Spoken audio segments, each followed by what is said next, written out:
Welcome. In this video I'm going to show you how you can delete cookies of your all applications on the Panasonic TV.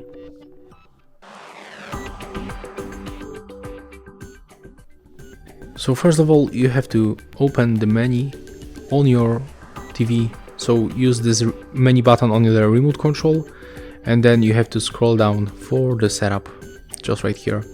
Then open these options and we have to scroll down for the data service application.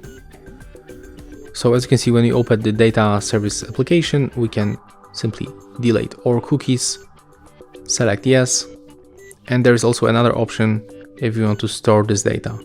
If you don't want to store any cookies on your TV, just click off. If you want to make it, just click on. That's all for this video. If you find it helpful, remember to leave a like, comment and subscribe.